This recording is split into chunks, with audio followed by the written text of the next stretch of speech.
Hi everyone, my name is Joanna Tynor and I am CEO at DRAGO Entertainment. The reason why I have pleasure to talk to you today is the moment when we're getting closer to the Winter Survival release date, and I would like to share with you some important information. As you know, our title is being developed for a while now and it went through a long way. Since the beginning of the production, it has evolved a lot, what led us to make particular decisions. One of them was decision of moving project to the Unreal Engine 5. It was the one and only decision we could make. This is our biggest and very important project. We look at it in a long perspective, and this transition on newest engine just had to happen. While we originally planned to launch the game in October, we decided to extend the production time, which allows us to refine the project. The feedback we received from players after the prologue was very valuable, and the extra time allows us to introduce new mechanics and game modes. We managed to add a lot of new things, starting with the new building and combat system, animations, and the introduction of the new mechanics, new technologies such as Lumen, Nanite, and TSR. This is why we decided to set the release date on February 28, 2024. As the project is coming out in early access, we will constantly be collecting feedback from the players and will continue to add new things that will only further enhance the immersion of our title. Now I would like to invite you to watch the material prepared by us, which will give you a brief overview of the things we are working on and what Winter Survival currently is. My name is Jan. I am technical director in DRAGO Entertainment and also the producer of, the lead producer of the Winter Survival. Initial scope of the game before we decided to expand it was quite different to what is currently present in the game. Initially we focused very much on the story mode and we hoped that this would be enough. However, as we were releasing the demos and then later prologue, we realized that the expectations of the players were different than what we initially envisioned. So we had to move a lot of features earlier into the production plan that we initially anticipated. For example, the endless gameplay mode. We initially planned for patch 5 of the early access release or a post-early access release. However, after the prologue, it was very, very clear that the players expected pretty much at the release. So we had to make quite a lot of adjustments to get endless mode playable in the initial release of the game. This also had to come with a lot of changes in the other systems, like the whole insanity system, and providing gameplay loops to make endless gameplay mode interesting enough to play. As well as still keeping track and expanding the story mode as planned in basically the same amount of time as before. We also decided to expand a little bit on the combat, making it still very defensive, however providing options for some more offensive gameplay, hunting and these kind of things that were again initially not in the scope. However, we felt like it was necessary to make the game better and more competitive with other survival games. The key features added to meet the expectations of what survival games have these days were mostly related to, I would say, building system. Most good survival games have building systems and we initially did not plan for it at all.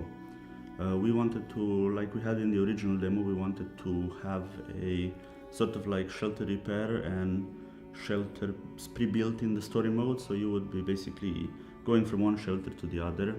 However, we have quickly seen that the player expectations were different, but also our own expectations grew. As soon as we saw the potential of what we could create, we said that we absolutely have to have it very quickly into the game, because many of us are survival players ourselves, and for some of us, myself included, building is a very critical part of the experience.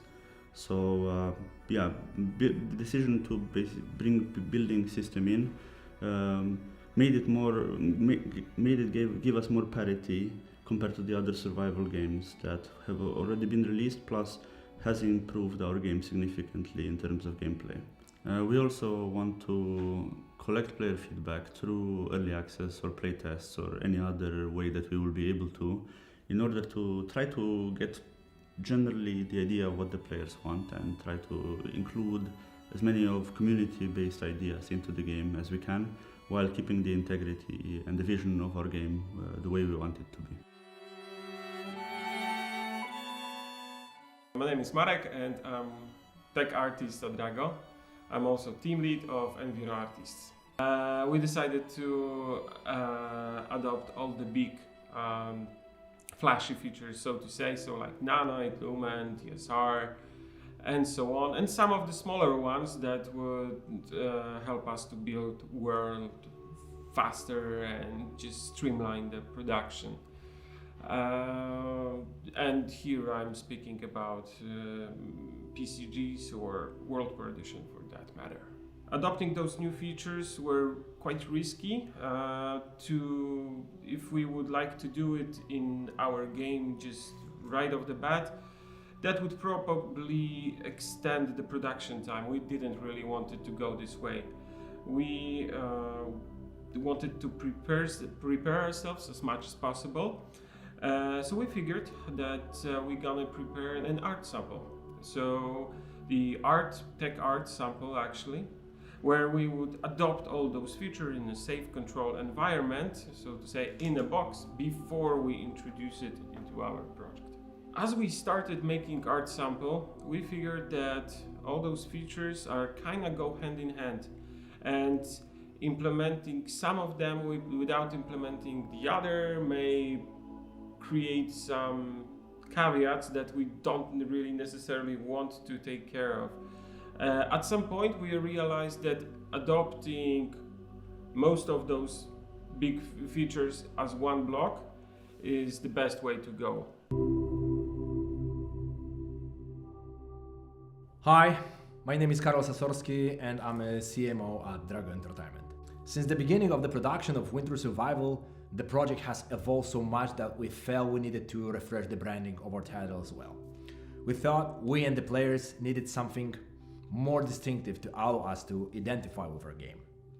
Winter Survival is the game in which we not only face the wilderness, but also our nature. And this is what we wanted to show in our new branding. For the rebranding project, we invite the Hungary-based team whose portfolio includes titles such as Valorant, Dying Light, Ghost Runner, or Witcher Monster Slayer, and we knew that with their experience and fresh perspective on our project, something good would be created. The new version shows a decidedly more survivalist character, and the cracks on the logo symbolize destructiveness, which applies to all aspects of the game, especially our mental state. The symbol of the spear also appears, which is the perfect closure and underscore the new approach to the combat system. The logo is the first stage of our cooperation, and soon we'll share the next step of our joint work, so stay tuned for more.